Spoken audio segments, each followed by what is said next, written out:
Hi guys, Paul here at Radioshop Pickups in South Wales, and in this video I'm going to show you how to do your P-base pickup height. Now what you're going to need to do this, you're going to need a ruler with some measurements all the way down to the bottom, a good steel ruler like this one.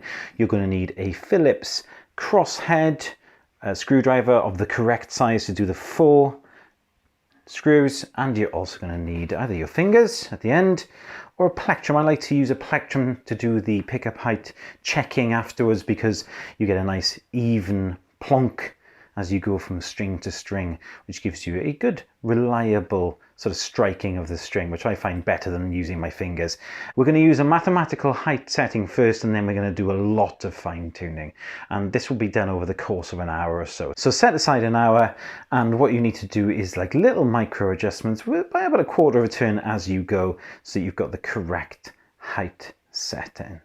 And if you enjoy this video, guys, and you find it useful, then we'd love it if you hit subscribe, and also we'd love it if you'd have a little look at our website, which is radioshoppickups.com, and there you can see pickups like this one here, which is our 61 P-base pickup.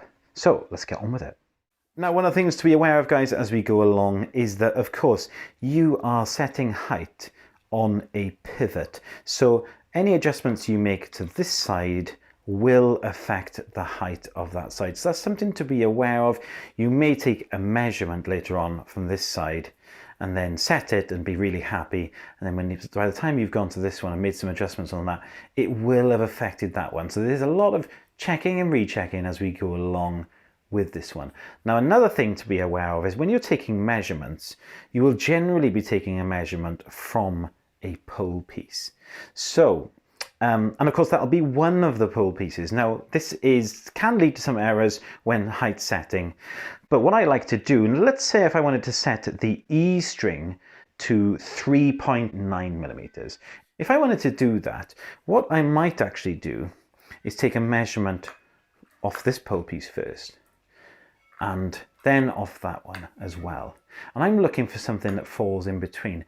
So for instance, if the measurement from the top of this pole piece to the top of the string was 4 and that one was 3.8, that would effectively mean on average this string would now be sitting at 3.9, and that's the way I tend to try and do it.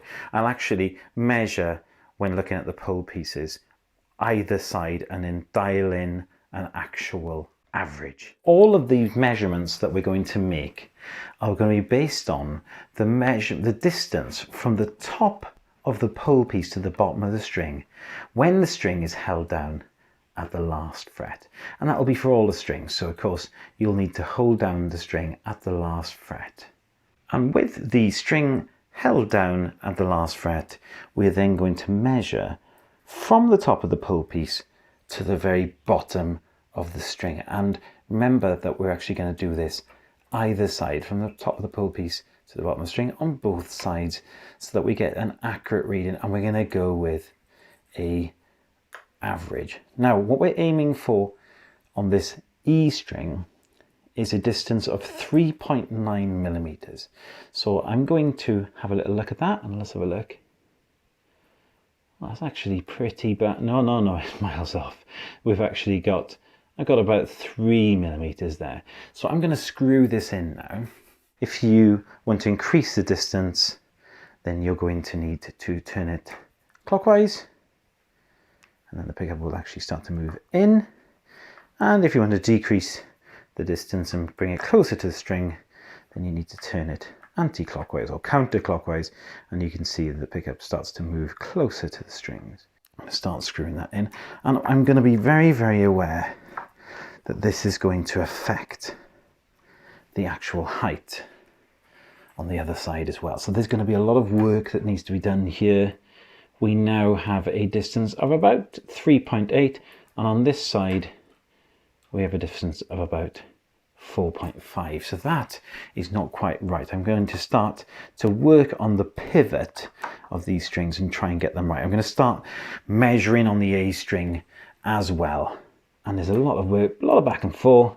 Settle in, guys, because you'll be here a while. Looking at about 3.8 on this side of it, and about 3.2 on that one. A string I'm going to set to 3.8. Okay, that is at 3.8 on that one. And on the other pole piece, it's about, whoa, from this, I can see that it's at 3.7. That's roughly where it needs to be. I'm going to let that out a bit. And of course, now remembering, I'm going to let out the E. It's going to affect the height of the A. So I'm going to push in the A a bit, and I'm going to come along and do some measurements. Now, moving along now, you can see me in a little bit better detail here, really, working on both strings. So I'm going to try and get, now here are my measurements for all the strings. I want to put the E at 3.9 millimeters, the A at 3.8, the D at 3.7, and the G at 3.6. So there's just a gradation, or a graduation, sorry, of 0.1 of a mil in difference between each of the strings. And I'm going to come along now, and I'm actually going to measure all of these heights. And the best way to do this is with the guitar in your lap, looking down. I'm trying to do this on a table, which isn't the most accurate way of doing it, but it would be very hard for me to film this if I wasn't. Now, once you've got your pickup height set, it's now time to settle in and do a little bit of playing and some fine tuning of the heights of the pickup. And basically what we're aiming for is the perfect string to string volume balance. Now that is inherently impossible really, because we do have different thicknesses of strings, but that is the aim anyway, that we have the same volume when going from string to string. Now a good tune that I like to use to actually play and make the micro adjustments with is Pink Floyd's Money, because it is a nice even riff which actually uses all four of the strings, and it's really good for gauging balance. So I'm going to play a little bit now, and then we'll have a little listen to see what needs changing.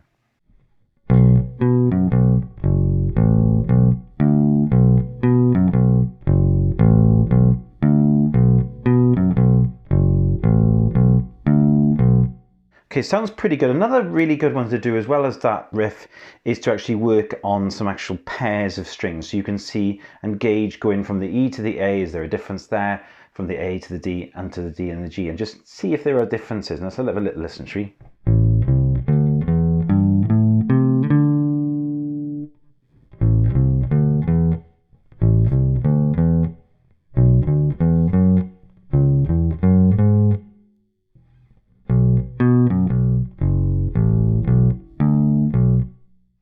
I would like a little less volume on the A, so my instinct usually is to actually lower. You can raise a little bit, but you don't want to be raising too much.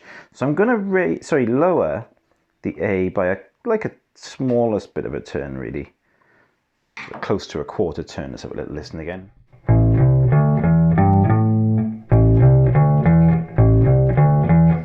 I'd like the E up a little bit, so I'm going to let that out by a little. Have a little listen.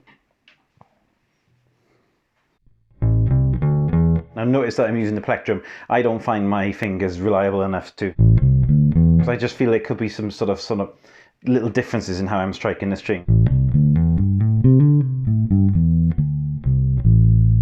So I like to use a plectrum instead.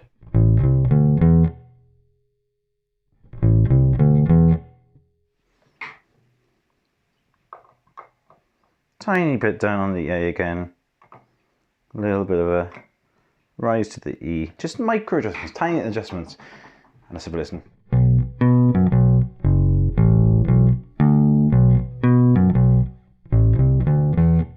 Feels pretty good. Maybe a tiny bit more on the E. I tend to find that the E needs a little bit of raising. Okay, and let's have a little listen. That feels nice. Let's have a little concentrate on A and D.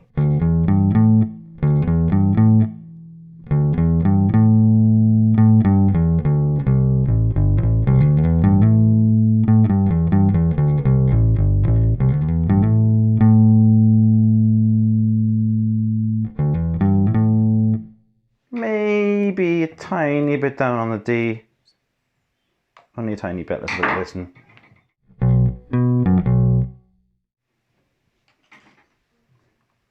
Again, just little micro adjustments really, just using your ears to feel what's right. And you should try it on a few different settings as well. I'm just using a practice amp, but you can try going into computer if you want to have a look at the actual waves.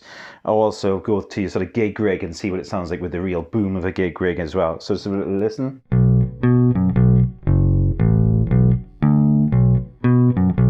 That sounds good, I like that. Good balance. Let's concentrate on the D and G.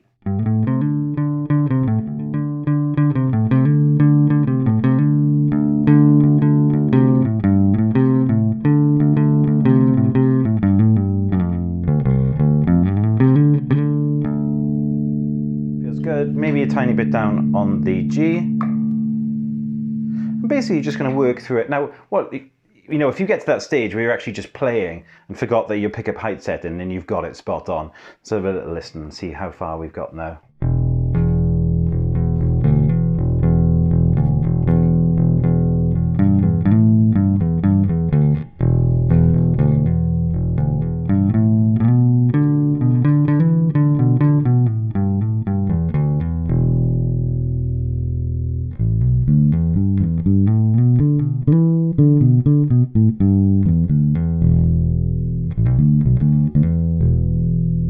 Sounding good. I like it. Yeah, it's a really good balance.